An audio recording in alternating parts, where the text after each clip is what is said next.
तो hello everyone, कैसे हैं आप लोग? कैसे चल रही है सबकी पढ़ाई? आई होप सब लोग बढ़िया तरीके से प्रिपरेशन कर रहे होंगे अपने बोर्ड एग्जाम के लिए।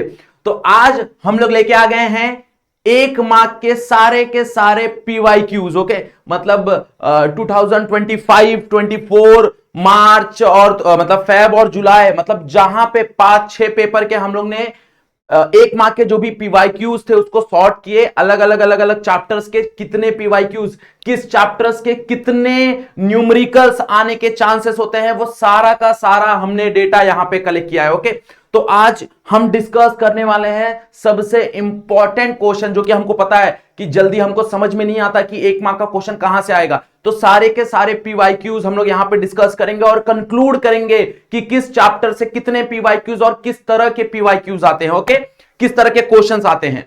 सो स्टार्ट करते हैं video. Hello everyone, my name is Sanjeev Pandey और स्वागत है आपका अपने प्यारे से चैनल में, खूबसूरत से चैनल में, JR कॉलेज में। So let us start with video.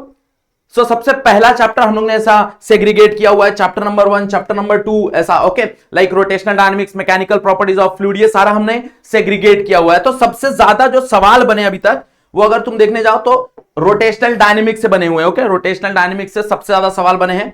फिर अगर हम देखने जाए तो और सवाल बने हैं तुम्हारे इलेक्ट्रोस्टैटिक से। तो इलेक्ट्रोस्टैटिक से भी बहुत सारे सवाल बने हुए हैं। यहां पे आप देख सकते हैं ऑसिलेशन से बहुत सारे सवाल बने हुए हैं 1 मार्क के लिए। देखो, ऑसिलेशन से सवाल बने हुए, ये सारे ऑसिलेशन के सवाल हैं। ओके, और आगे अगर हम देखने जाए तो करंट इलेक्ट्रिसिटी से सवाल बने हुए हैं और magnetic field due to electric current से सवाल बने हुए हैं। फिर यहां पे डुअल नेचर से भी बहुत ज्यादा सवाल बने हुए हैं और structure of atom and nuclear और सेमीकंडक्टर से भी बहुत ज्यादा सवाल बने। ओके, तो एक एक करके हम सवाल डिस्कस करेंगे हर एक चैप्टर के लिए। ओके, हर एक चैप्टर के लिए हर एक क्वेश्चन हम लोग डिटेल में डिस्कस करेंगे। चल, तो सबसे पहले रोटेशनल डायनामिक्स। ओके, तो पहला सवाल देख लो, फेब 2025 का पूछा हुआ सवाल है, state the formula of angle of banking. तो बस तुमको एंगल ऑफ बैंकिंग का फॉर्मूला यहां पे बताना है। ओके, एंगल ऑफ बैंकिंग का फॉर्मूला बस तुमको यहां पे बताना है। What is the formula for angle of banking? That is theta is equals to tan inverse of v square by rg। इतना तुमको लिखना है, इतना तुम लिखोगे 1 मार्क तुमको मिल जाएगा। ओके, याद रखना, यहां पे 1 मार्क वाले क्वेश्चन में तुमको कोई भी स्टेटमेंट, कुछ भी नहीं लिखने की जरूरत है। सिर्फ जो पूछा है एज इट इज लिख दो। अगर तुमने उतना लिख दिया, यहां पे कोई भी डिराइव करने की जरूरत नहीं है। सिर्फ वो फॉर्मूला पूछा गया है, state the formula of angle of banking, सिर्फ फॉर्मूला लिख दो, दैट्स इट, और कुछ लिखने की जरूरत नहीं है। याद रखना। ओके, बात समझ में आ रही है? So no. नेक्स्ट सवाल क्या पूछा, देखो, जुलाई 2024 का सवाल है, what is the radius of gyration of a solid sphere. Okay, solid sphere का रेडियस ऑफ गायरेशन हमको पूछा है, along about it's diameter. Radius of gyration पूछा है हमको, याद रखना। ओके, हमको यहां पे मोमेंट ऑफ इनर्शिया नहीं पूछा है, बट मैं तुमको एक ट्रिक देना चाहूंगा। जो भी तुमने मोमेंट ऑफ इनर्शिया याद किया होगा, जैसे डायामीटर में अगर सॉलिड स्फीयर का तुमको मोमेंट ऑफ इनर्शिया याद होगा, तो मोमेंट ऑफ इनर्शिया होता है 2/5 mr²। तो रेडियस ऑफ गायरेशन सेम होगा, बस इसका अंडर रूट होगा। तो रेडियस ऑफ गायरेशन का फॉर्मूला होगा under root of 2/5 times r। Okay, तो r² का तुम रूट लोगे तो दैट बिकम r। तो इसको ट्रिक है याद करने का ये। तो जो भी तुम्हारा मोमेंट ऑफ इनर्शिया होगा उसी को रूट दे दो, बस मास हटा देना वहां से, क्योंकि अगर तुमको याद होगा तो जो k का फॉर्मूला होता है वो होता है अंडर रूट I/m। यस और नो? तो यहां पे बस तुम I का वैल्यू पुट करो, तुमको वैल्यू मिल जाएगा। ओके, तो जो भी जिस भी शेप के लिए पूछा हो, बस जो भी मोमेंट ऑफ इनर्शिया तुमने याद किया है उसके साथ रूट लगा दो। क्लियर? यस और no? Next, define the centripetal force. Centripetal force define करने बोला है, मैंने तुमको बोला है डिस्टिंग्विश याद कर लो सेंट्रीपिटल और सेंट्रीफ्यूगल का। तो उसमें से अगर कुछ भी पॉइंट आएगा तुम यहां पे लिख सकते हो। तो यहां पे डेफिनेशन पूछा है सेंट्रीपिटल फोर्स का। What is the definition? The net force acting towards the centre along the radius during a circular motion. Yes और no? That is centripetal force. इतना तुमने लिखा, 1 मार्क्स कंफर्म है तुम्हारा, और कुछ भी लिखने की जरूरत नहीं है। ओके, अगला सवाल देख लो, ये फेब 2023 में, मतलब अगर तुम देखोगे हर साल कोई ना कोई सवाल इस चैप्टर से आया हुआ है। Okay, so if the friction is made 0 for the road, a vehicle move safely on this road. तो अगर हम फ्रिक्शन 0 कर दे तो क्या व्हीकल मूव कर पाएगा, वो सवाल पूछा है। तो हमारे पास जितने भी फॉर्मूलाज है सब जगह देखो हमारे पास है mu, v is equal to under root mu R G, मतलब हमारे पास कोएफिशिएंट ऑफ फ्रिक्शन है। अगर हम फ्रिक्शन 0 कर देंगे तो वो सेफ वेलोसिटी और सेफली वो चल नहीं पाएगा। तो the answer is no, just no. अगर मान लो तुमने सिर्फ नो लिखा तो भी तुमको मार्क्स मिलेगा। ओके, अगर खाली तुमने नो लिखा तो भी तुमको मार्क्स मिलेगा, याद रखना। बस स्टेटमेंट थोड़ा सा कंप्लीट कर दो। ओके, यहां पे पूछा if the friction is made 0 for the road can a vehicle move safely on the road, तो ऐसा लिख दो, no a vehicle can not move safely on the road. बस वो स्टेटमेंट थोड़ा पूरा कर दो, अच्छा लगेगा। Okay, clear. अगला सवाल क्या पूछा, देखो जुलाई 2022 में आया हुआ सवाल, state the law of conservation of angular momentum. Okay, law of conservation of angular momentum. Law of conservation of angular momentum क्या बोलता है कि भाई तुम्हारा एंगुलर मोमेंटम हमेशा कंजर्व्ड होता है ड्यूरिंग एनी एंगुलर मोशन, हां प्रोवाइडेड कि वहां पे कोई भी एक्सटर्नल टॉर्क ना लग रहा हो। यस और नो। अगर तुमको स्टेटमेंट चाहिए तो मैं स्टेटमेंट दे देता हूं। तो in the absence of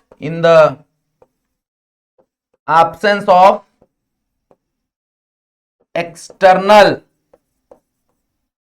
torque, in the absence of external torque, the angular momentum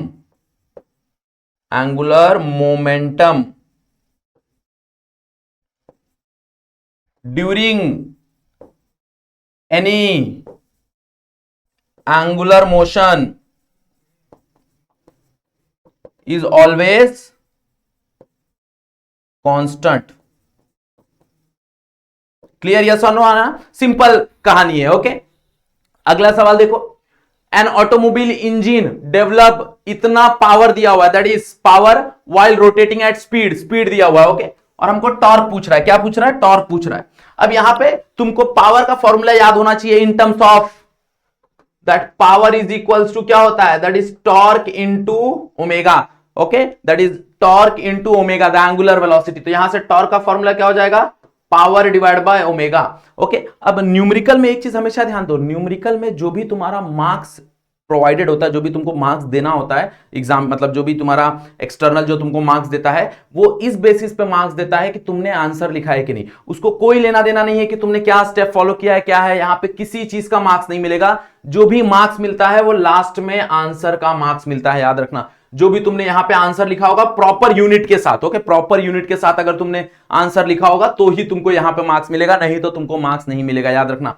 ये 1 मार्क वाले क्वेश्चन में न्यूमेरिकल का कोई भी स्टेप का मार्क्स या फिर कोई भी फॉर्मूले का मार्क्स नहीं मिलता, सिर्फ आंसर को मार्क्स एसोसिएट होता है। जो भी तुम आंसर दोगे उसका ही मार्क्स मिलेगा तुमको। क्लियर, यस और नो। अब यहां पे भी देखो सवाल है, calculate the moment of inertia of a uniform disc of mass, mass given है, रेडियस गिवन है। ओके, और कहां पे पूछा है, axis perpendicular to its length and passing through its centre. March 2022 का क्वेश्चन है, मतलब यहां पे ये वाला फॉर्मूला लगेगा, that is I is equals to half M R square. तुमको एम भी दिया हुआ है यहां पे, तुम देख सकते हो, मास भी दिया है और आर भी दिया है, सब्स्टिट्यूट करो, you will get the answer. Clear, yes और नो। बस ये ध्यान देना है कि यहां पे जो रेडियस है उसको सेंटीमीटर को मीटर में कन्वर्ट करना पड़ेगा, that is 60 into 10 to the power -2। Okay, substitute करोगे, सॉल्व करोगे, you will get the answer. याद रखना, यूनिट हमेशा ध्यान दो, तुमको मार्क्स मिलने वाला है सिर्फ इसके आंसर का और यूनिट का, तो यूनिट हो जाएगा KG metre square. Clear, yes और नो, हाँ या ना। ओके, चलो नेक्स्ट चैप्टर के लिए डिस्कशन करते हैं। नेक्स्ट है तुम्हारा mechanical properties of fluid. Okay, mechanical properties of fluid में भी अगर तुम देखोगे तो 25 में, 24 में, 22 में क्वेश्चन आया गया है इसके ऊपर से। ओके, पहला, at what temperature the surface tension of the liquid become 0। अगर तुमको याद होगा, it is the definition of critical temperature. ये तुम्हारे क्रिटिकल टेम्परेचर का डेफिनेशन है। Critical temperature is the temperature at which the liquid loses it's property of surface tension. वो अपनी सरफेस टेंशन की प्रॉपर्टी को लूज कर देता है, या फिर सरफेस टेंशन उस समय 0 हो जाता है। ओके, तो ये तुम्हारा क्रिटिकल टेम्परेचर, इसका आंसर क्या हो जाएगा, क्रिटिकल टेम्परेचर हो जाएगा। क्लियर, यस और नो।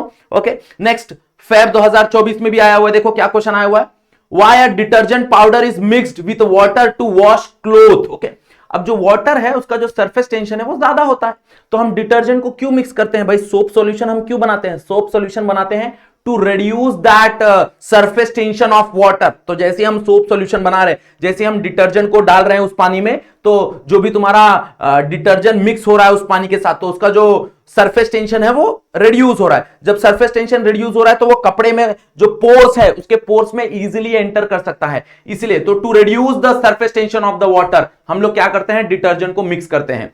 क्लियर, यस और नो। आगे क्या बोला है देखो जरा, state the formula for critical velocity in terms of Reynolds number. Critical velocity का हमारे पास एक फॉर्मूला था, अगर तुमको याद होगा, that is VC is equals to R N rho D और यहां पे ईटा। देखो R N is a Reynolds number, eta is a coefficient of viscosity, rho is the density and D is the diameter of that pipe. Okay, तो अगर तुमने ये formula लिख दिया, 1 मार्क्स तुमको मिल जाएगा। मैंने बताया ना, ज्यादा कुछ मेहनत करने की जरूरत नहीं है 1 मार्क्स वाले क्वेश्चन में। ओके, चलो नेक्स्ट चैप्टर के लिए। So next is your KTG. Okay, अब केटीजी में देखो 2 क्वेश्चन आया हुआ है, मतलब ये तुम मान के चल सकते हो कि हो सकता है केटीजी से 1 मार्क वाले क्वेश्चन उतना ना आते हो। ओके, आ भी सकते हैं, मैं ये नहीं बोल रहा हूं, बट क्योंकि अब अगर बैक डेटा देखें तो यहां पे सिर्फ 2 ही क्वेश्चन हमको दिख रहा है, दैट इज फेब 2025 और जुलाई 2022 में। ओके, अब पहला सवाल, find the kinetic energy of 1 litre of an ideal gas at STP. तो तुमको याद होगा यहां पे एनर्जी का फॉर्मूला हमने पढ़ा हुआ है, दैट इज 3/2 पीवी। यस और नो, दैट इज 3/2 पीवी। तो यहां पे हमारे पास फॉर्मूला है, प्रेशर तुमको एसटीपी बोला है, तो एसटीपी पे प्रेशर क्या ही होता है, that is 1.01 into 10 to the power 5 और वॉल्यूम दिया हुआ है, कितना दिया हुआ है, दैट इज 1 लीटर। और तुमको पता है 1 लीटर का कन्वर्जन क्या होगा, that is 10 to the power -3 metre cube.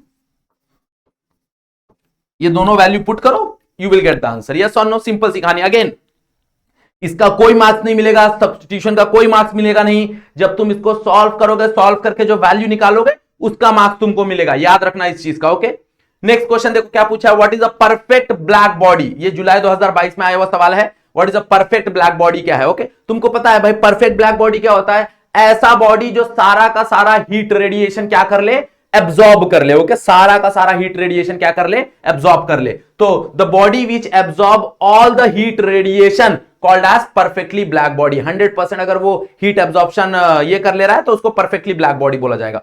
Clear, yes और नो, सिंपल सा सवाल, मतलब 2 ही सवाल आए हैं केटीजे में अभी तक। Next thermodynamics. ओके, अब थर्मोडायनेमिक्स में भी देखो 3 सवाल पूछ चुके हैं। पहला सवाल क्या है, what do you mean bye thermodynamic system. देखो ध्यान दो, ये दोनों सवाल बहुत इंपॉर्टेंट है। Okay, what do you mean bye thermodynamic system and what do you mean bye thermodynamic surrounding. मतलब सिस्टम और सराउंडिंग, एक बार सिस्टम पूछ लिया था और एक बार सराउंडिंग पूछ लिया था अपने को। ओके, सिस्टम क्या होता है भाई, सिस्टम एक तरह से एक ग्रुप ऑफ यूनिट है, ओके, जो क्या करता है, सराउंडिंग के साथ इंटरैक्ट करता है। सराउंडिंग के साथ इंटरैक्ट करता है, इसका मतलब क्या है भाई, सराउंडिंग के साथ मैटर और हीट को एक्सचेंज करता है, that is called as system, that is called as system. Yes और नो, व्हाट इज सराउंडिंग भाई, सराउंडिंग जो सिस्टम के साथ इंटरैक्ट कर रहा हो, यस और नो, जो सिस्टम के साथ इंटरैक्ट कर रहा हो, that is called as surrounding. अगला सवाल है, in which process thermodynamic in which thermodynamic process the total internal energy of the system is constant. Okay भाई, टोटल इंटरनल एनर्जी कहां पे कांस्टेंट होता है, तो अगर तुमको याद होगा आइसोथर्मल एक प्रोसेस होता था, आइसोथर्मल प्रोसेस में देखो चेंज इन इंटरनल एनर्जी हमेशा 0 होता था। तो अगर चेंज इन इंटरनल एनर्जी 0 है, इसका मतलब जो U है वो तो कांस्टेंट है ना, तभी तो वो 0 है ना, तभी तो उसका चेंज 0 आ रहा है, क्योंकि वैल्यू कांस्टेंट है। तो the answer is isothermal process. तो ऐसे ही तुम्हारे पास जितने भी प्रोसेस है ना, जितने भी तुम्हारे पास प्रोसेस हैं थर्मोडायनेमिक्स में, उनका एटलीस्ट ये याद कर लो कि किस प्रोसेस में क्या क्या 0 होता है। जैसे आइसोकोरिक प्रोसेस, वहां पे वर्क डन 0 होता है क्योंकि वॉल्यूम चेंज नहीं होता। तो ऐसे जितनी भी प्रोसेस है उसमें क्या क्या 0 होता है, एटलीस्ट वो याद कर लो। क्लियर, यस और नो। ओके, चलो आगे देखेंगे।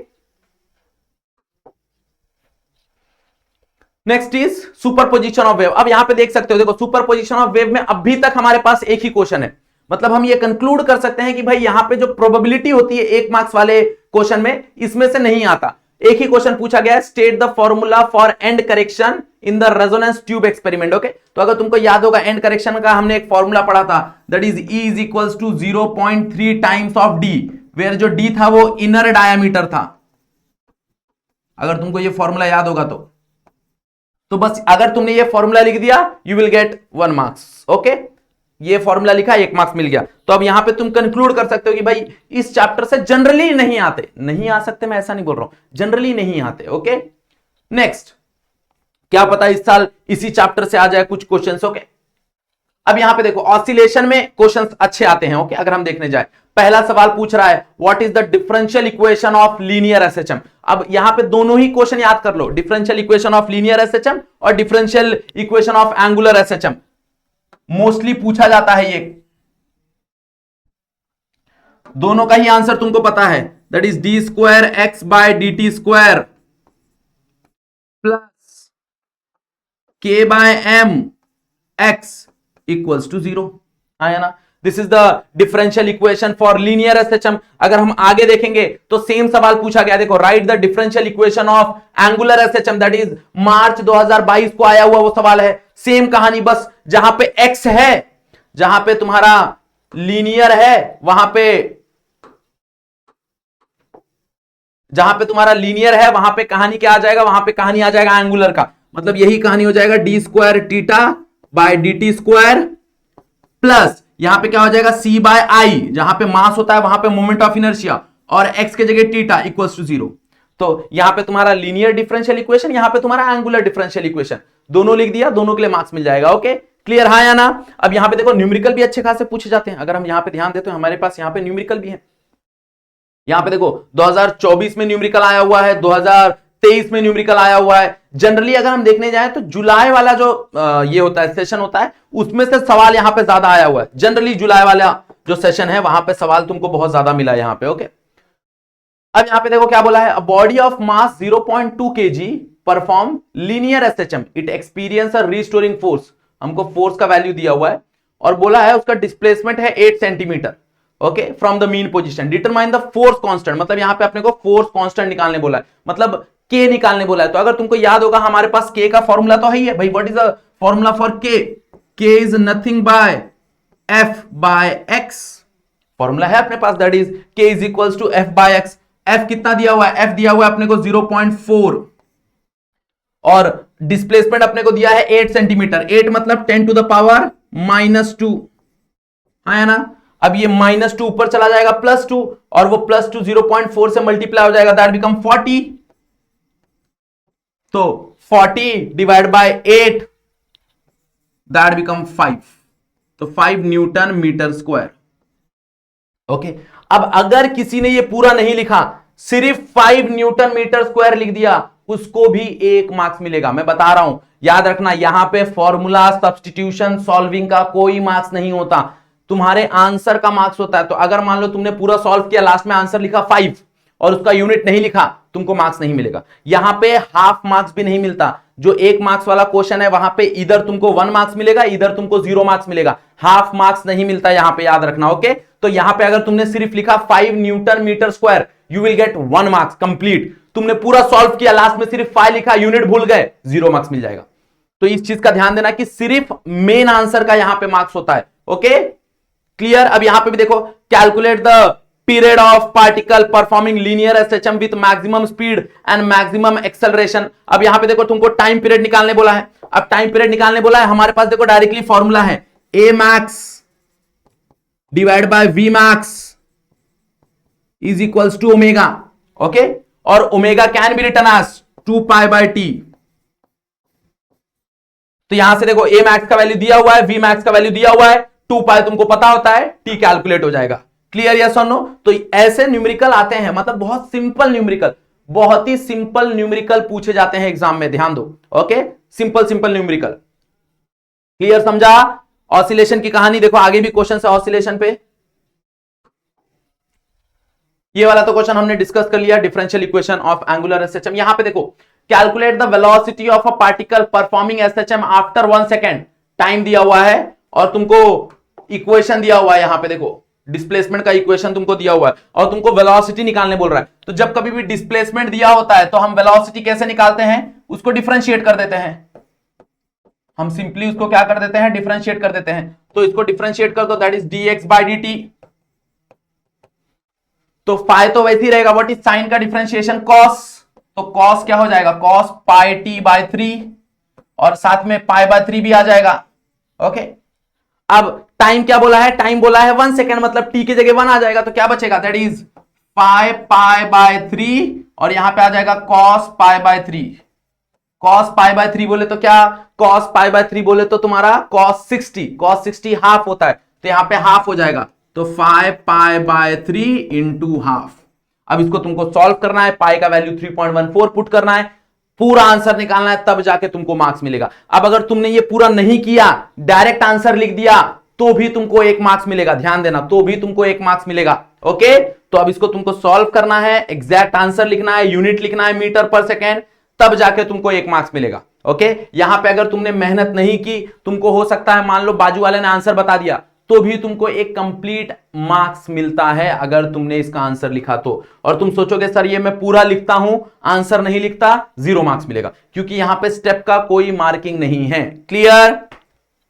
ओके, चलो नेक्स्ट। अब वेव ऑप्टिक्स में भी अगर हम देखेंगे तो 2 ही क्वेश्चन अभी तक बने हैं, तो हम ये कंक्लूड कर सकते हैं भाई वेव ऑप्टिक्स से भी उतना ज्यादा सवाल नहीं बनता 1 मार्क्स के लिए। पहला क्या बना है, state one any one method of polarization. तो पोलराइजेशन का कोई भी मेथड, हमको पता है भाई पोलराइजेशन किसकी वजह से होता है, पोलराइजेशन रिफ्लेक्शन की वजह से होता है, पोलराइजेशन तुम्हारा स्कैटरिंग की वजह से होता है, तुम पोलराइजर यूज कर सकते हो, पोलरॉइड जिसको हम बोलते हैं। तो तीनों में से कोई एक आंसर भी लिख दोगे, you will get the marks. Okay, polarization by reflection, polarization by scattering, कुछ भी लिख दो, 1 मार्क्स मिल जाएगा। यहां पे क्या बोला है, what happened to the fringe width in diffraction pattern if the diameter of the wire increases. मतलब डायमीटर बोले तो द साइज ऑफ वायर, और जो वायर का साइज है वो इंक्रीज कर देते हैं। तो जैसे जैसे हम साइज इंक्रीज करेंगे उसका जो डिफ्रैक्शन है वो छोटा होते जाता है। क्यों? क्योंकि जितना, देखो डिफ्रैक्शन का कहानी यही था, ऑब्जेक्ट क्या होना चाहिए, ऑब्जेक्ट तुम्हारे वेवलेंथ के ऑर्डर के आसपास छोटा होना चाहिए। तो जितना छोटा ऑब्जेक्ट होगा उतना क्लियर डिफ्रैक्शन पैटर्न दिखेगा, उतना फ्रिंजेस तुमको क्लियर दिखेंगे। ऑब्जेक्ट जितना मोटा होते जाएगा उतना फ्रिंजेस के जो क्लियरिटी है वो कम होते जाएगा, उसका जो थिकनेस है वो कम होते जाएगा। तो यहां पे भाई अगर जैसे जैसे तुम ऑब्जेक्ट का साइज बढ़ाते हो, उसका डायमीटर बढ़ाते हो, मतलब साइज बढ़ाते हो, तो उसका फ्रिंजेस क्या होते जाएगा, कम होते जाएगा। मतलब यहां पे फ्रिंजेस क्या होते जाएगा, डिक्रीज होते जाएगा। क्या होते जाएगा, डिक्रीज होते जाएगा। क्लियर, यस और नो, हाँ या ना? ओके, अब इलेक्ट्रोस्टैटिक से देखो बहुत सवाल आए हैं, अगर हम देखने जाए तो इलेक्ट्रोस्टैटिक से बहुत ज्यादा सवाल आए हुए हमारे पास। यहां पे हर साल हमको इलेक्ट्रोस्टैटिक से सवाल मिले हैं, तो ये हम कंक्लूड कर सकते हैं कि इलेक्ट्रोस्टैटिक से सवाल बनते हैं 1 मार्क के। देखो क्या सवाल बना है, calculate the electric field intensity at a point just near the surface of the charge plane sheet. तो प्लेन शीट के लिए तुमको फॉर्मूला याद होगा इलेक्ट्रिक फील्ड का, that is E is equals to sigma divide by 2 epsilon naught. Okay, sigma divide by 2 epsilon naught, that is the formula for plane sheet.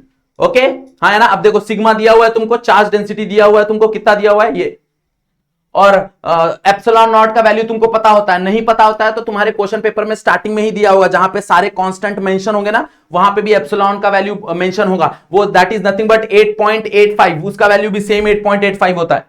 वो देखो 1 mark के लिए वो ऐसा क्वेश्चन डालेंगे जहां पे तुमको कैलकुलेशन करने की जरूरत ना हो, सिवाय 1-2 क्वेश्चन में। जैसे इसके पहले हमने वेलोसिटी वाला सॉल्व किया, वहां पे थोड़ा कैलकुलेशन हमको करना पड़ा, बट यहां पे कोई कैलकुलेशन करने की जरूरत नहीं है। देखो सिग्मा का वैल्यू क्या हो जाएगा, दैट इज 8.85, और यहां पे माइक्रो है, माइक्रो मतलब 10 to the power -6 divide by 2, और एप्सिलॉन का वैल्यू होता है that is 8.85 into 10 to the power -12।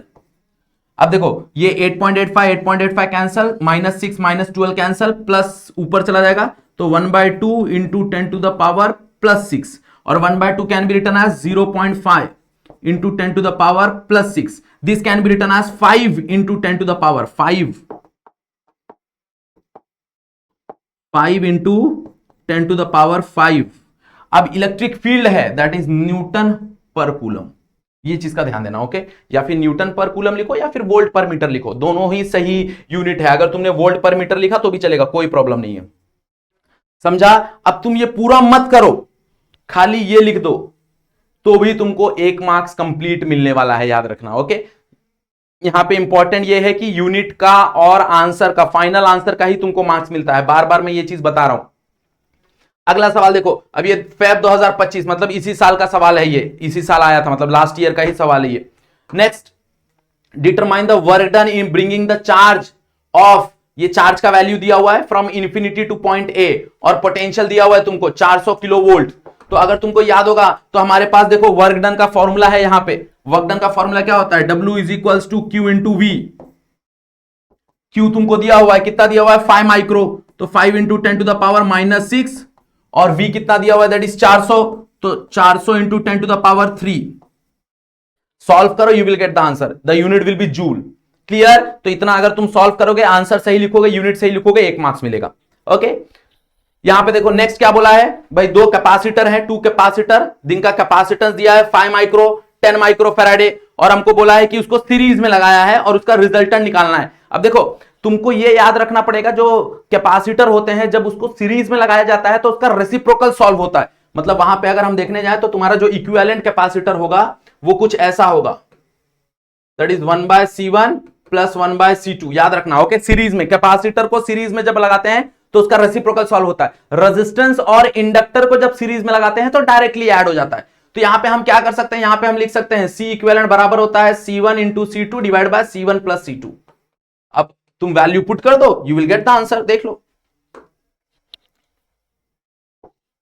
एक वैल्यू दिया हुआ है 5 और एक वैल्यू दिया है 10, substitute 5 and 10, you will get the answer.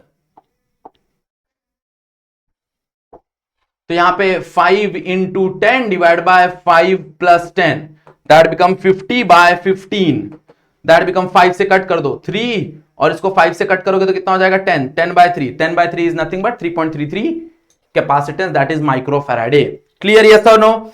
Okay, याद रखना लास्ट आंसर का मार्क्स मिलता है तुमको। अगेन मैं बार बार रिपीट कर रहा हूं, इस चीज पे थोड़ा सा फोकस करो। नेक्स्ट क्वेश्चन देखो, इसको बोला है categorize the following into polar and non polar dipole. याद करो, non polar and polar dipole, तो तुम्हारा जो H2O है वो एक पोलर डाइपोल है और CO2 एक नॉन पोलर डाइपोल है, क्योंकि CO2 जो स्ट्रक्चर बनाता है वो लीनियर स्ट्रक्चर बनाता है, अगर तुमको याद होगा। ओके, और तुम्हारा H2O जो स्ट्रक्चर बनाता है वो ऐसा बनाता है।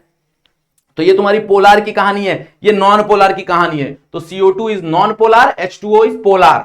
तो पोलर और नॉन पोलर पे भी सम आता है, पोलर और नॉन पोलर पे डिस्टिंग्विश का भी सम आ जाता है, तो वो भी याद कर लो, वो भी तुम्हारे लिए काम आएगा। Next, state the formula giving the relation between the electric field intensity and potential gradient. Okay, तो इलेक्ट्रिक फील्ड इंटेंसिटी और पोटेंशियल ग्रेडियंट में कहानी बताना है। देखो ना, इलेक्ट्रिक फील्ड का अगर तुम यूनिट देखोगे, इलेक्ट्रिक फील्ड का यूनिट क्या होता है, वोल्ट पर मीटर।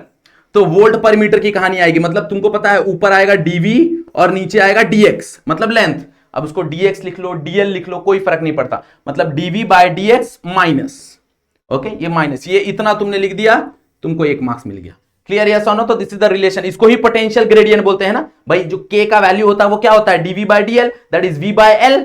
यस और no? Next, state the formula for electric field intensity at a point outside the infinity. वो तुम्हारा जो रॉड वाला फॉर्मूला था ना, रॉड का जो इलेक्ट्रिक फील्ड था, electric field due to the rod, that is E is equals to lambda divide by 2πε0r।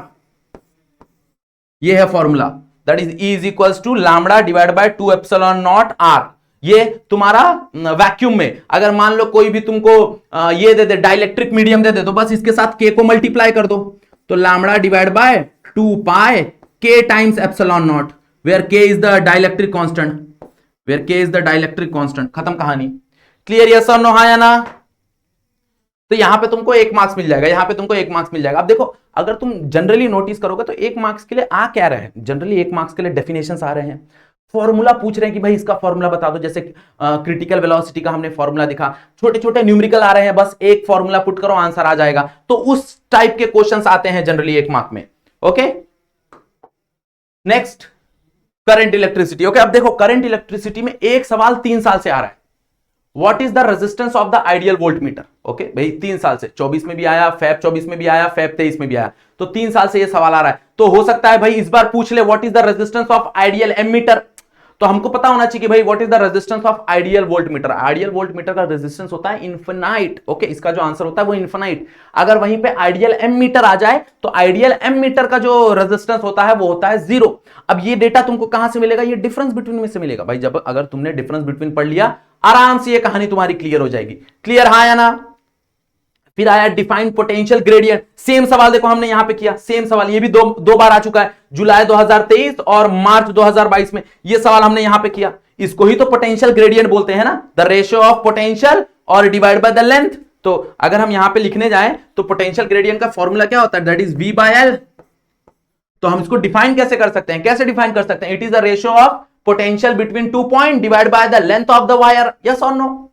अब यहां पे देखो सवाल पूछा है, जुलाई 2022 में आया हुआ सवाल है, व्हाट इज शंट। शंट क्या होता है, तो shunt is very small resistance, very small resistance, बहुत छोटा रेजिस्टेंस है ये।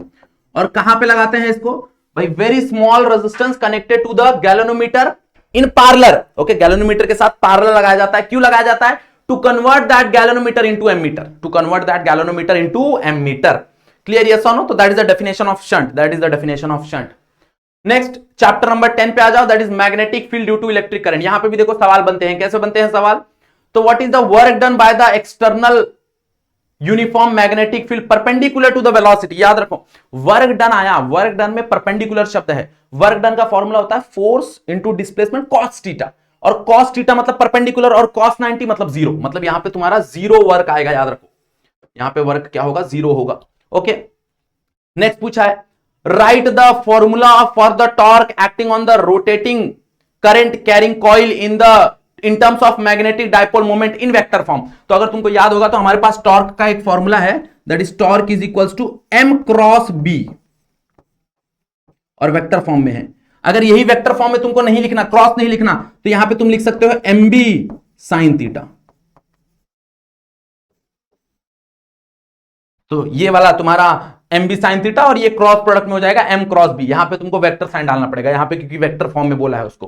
क्लियर, यस और no? Next, what is the value of the force on the closed circuit in a magnetic field? याद रखो, क्लोज्ड सर्किट पूछा हुआ है। ओके, अगर एक सिंगल वायर होता था तो सिंगल वायर पे से कितना फोर्स लगता था? That is IBL sine theta. अगर तुमको याद होगा ये चीज, IBL sine theta, single wire में जब करंट फ्लो हो रहा है तो IBL साइन थीटा का फोर्स लगता था। बट अगर वही वायर क्लोज्ड है तो चारों तरफ से सेम फोर्स लगेगा, और एक फोर्स हर एक फोर्स को कैंसल आउट करेगा। ये वाला फोर्स इसको कैंसल आउट करेगा, ये वाला फोर्स इसको कैंसल आउट करेगा। इसका आंसर बनेगा जीरो। तो जीरो फोर्स लगता है। ओके, नेट मैग्नेटिक फील्ड में अगर कोई क्लोज्ड सर्किट रखा है तो। नेक्स्ट सवाल बना है, देखो मैग्नेटिक मटेरियल। मैग्नेटिक मटेरियल में भी अभी तक दो ही सवाल बना है।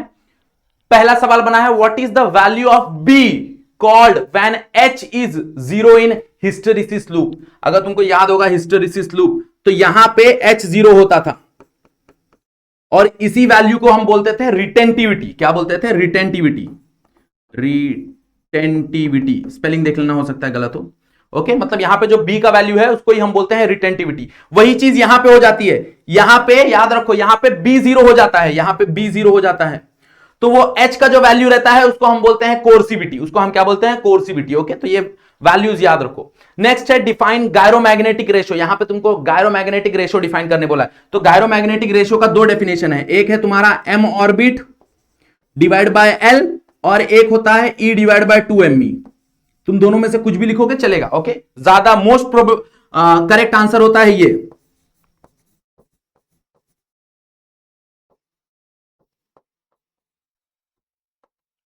करेक्ट आंसर ये है m बाय L।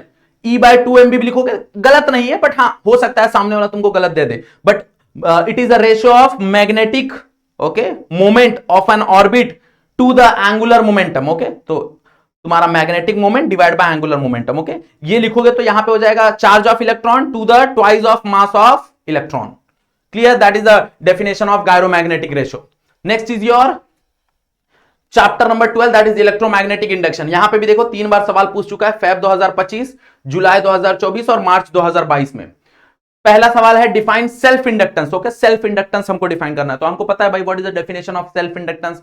भाई जिस कॉइल में करंट फ्लो हो रहा है उसी कॉइल में इंड्यूस ईएमएफ आता है, और वही इंड्यूस ईएमएफ क्या करता है? अपोज करता है, that is called as self inductance. Okay, तो सेल्फ इंडक्टेंस का डेफिनेशन पूछा है। What is eddy current? Eddy current का भी यहां पे हमको डेफिनेशन पूछा है। मैंने तुमको बोला ना जनरली सवाल कैसे बन रहा है, एक मार्क्स में डिफाइन फॉर्मूला बेस्ड। ओके, और तुमको पूछ लिया जा रहा है कि भाई न्यूमेरिकल छोटे छोटे, तो वैसे ही सवाल जनरली बन रहे हैं। ओके, नेक्स्ट अब यहां पे देखो सवाल बना है, two inductor coil which inducts 10 milli henry and 20 milli henry are connected in series. अब जैसे मैंने तुमको बताया भाई इंडक्टर का जो सीरीज होता है और रजिस्टर का जो सीरीज होता है वो डायरेक्टली ऐड होता है, मतलब यहां पे तुम्हारा जो L इक्विवेलेंट बनेगा वो बनेगा L1 प्लस L2, तो डायरेक्टली तुम ऐड कर दोगे, answer will be 30 milli Henry.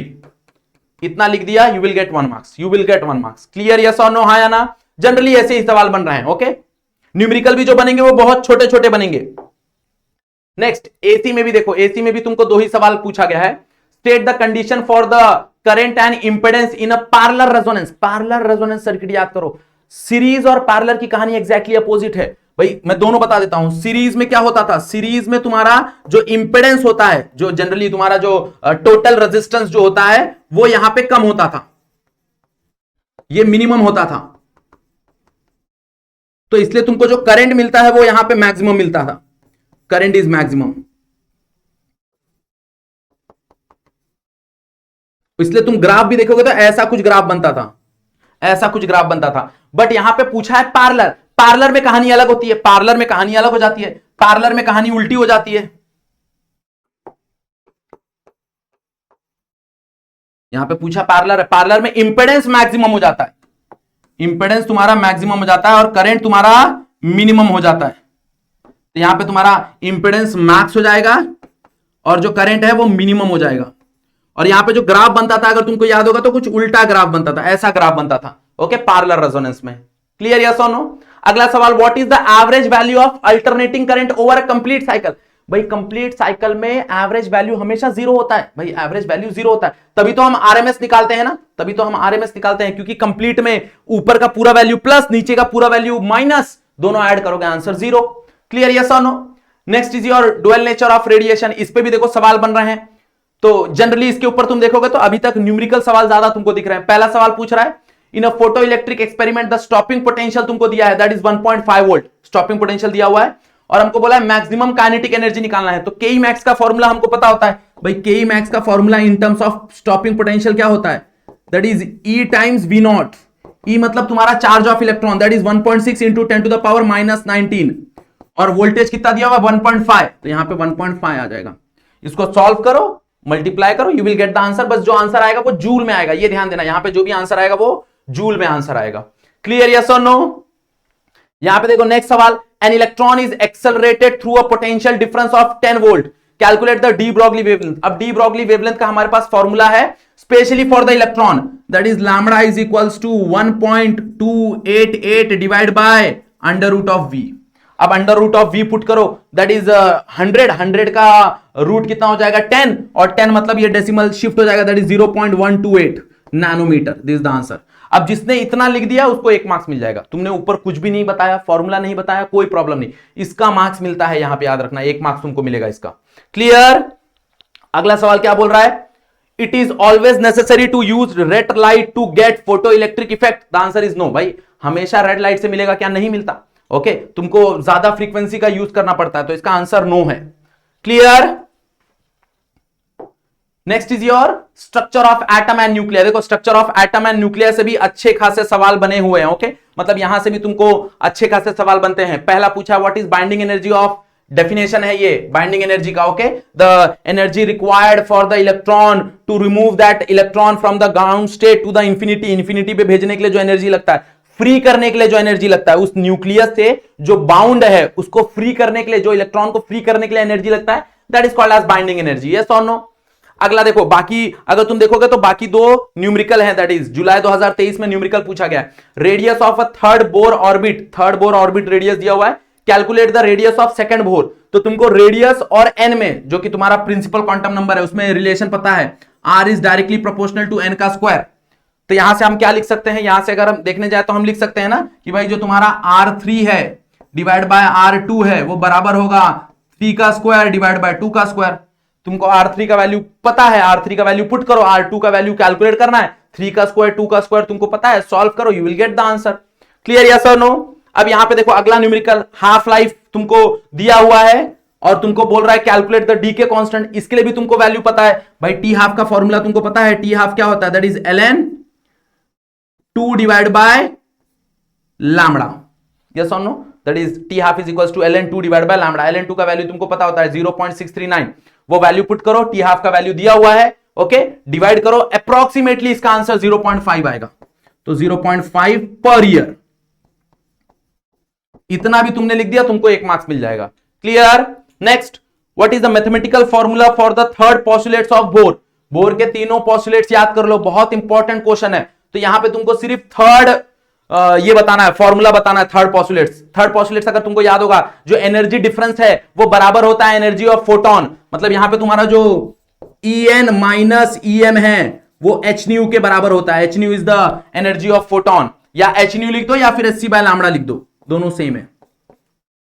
Clear? तो इतना लिख दिया, तुमको 1 मार्क्स मिल गया। याद रखो, देखो अगेन फॉर्मूला पूछा जा रहा है तो जनरली फोकस करो फॉर्मूलाज पे, डेफिनेशंस पे और छोटे छोटे न्यूमेरिकल्स पे, क्योंकि वैसे ही सवाल ज्यादा करके आ रहे हैं। Next is your chapter number 16। यहां पे भी देखो अच्छे खासे सवाल पूछे गए हैं। Okay, what do you mean by logic gate? पहला डेफिनेशन पूछ लिया है लॉजिक गेट का। भाई लॉजिक गेट क्या होता है बता दो। तो लॉजिक गेट भाई तुमको पता है डिजिटल सर्किट है जिसके पास एक से ज्यादा इनपुट हो सकते हैं बट आउटपुट एक ही होता है। ओके, एक से ज्यादा 2 इनपुट हो सकते हैं, 3 इनपुट हो सकते हैं, बट जो आउटपुट होगा वो एक ही होगा। That is called as logic gate.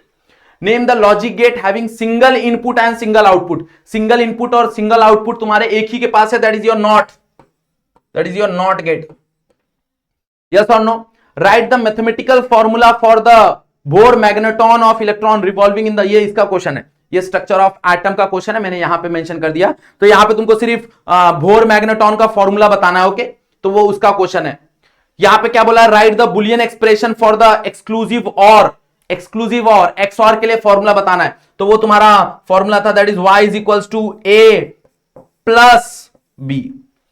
Okay, ये तुम्हारा बुलियन एक्सप्रेशन है। बुलियन एक्सप्रेशन क्या होता है? जो भी हम स्टेटमेंट है उसको मैथमेटिकल फॉर्म में रिप्रेजेंट करते हैं, that is called as Boolean expression. Clear? Yes और नो?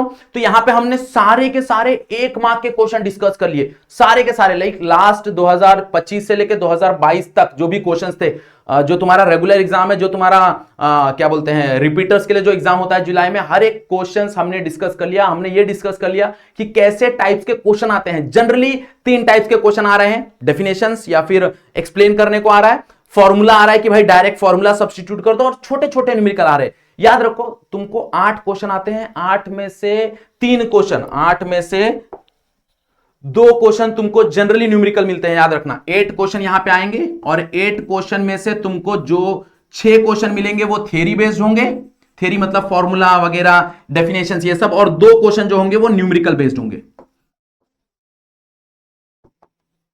क्लियर है या ना? ओके, समझ में आ गया सबको? यस और नो? अगर तुम लोग को ये पीडीएफ चाहिए तो तुम कमेंट कर देना, हम लोग ये कर देंगे, क्या बोलते हैं, शेयर कर देंगे हमारे टेलीग्राम ग्रुप पे। और अगर तुमको ऐसी ही वीडियो चाहिए 2 मार्क के लिए, 3 मार्क के लिए, न्यूमेरिकल के लिए, एमसीक्यू के लिए सेपरेट वीडियो चाहिए तो जल्दी से कमेंट कर दो। ओके, जितना ज्यादा तुम कमेंट करोगे उतना हमको पता चलेगा कि भाई तुमको वो वीडियो चाहिए, तो हम वैसा कंटेंट लेके आ जाएंगे। Clear everyone? चलो, सो बेस्ट ऑफ लक, पढ़ाई करते रहिए। नेक्स्ट वीडियो में मिलते हैं। तो आज का वीडियो यहीं पे एंड करते हैं। आज के लिए बस इतना ही। That's it for today. Thank you so much everyone.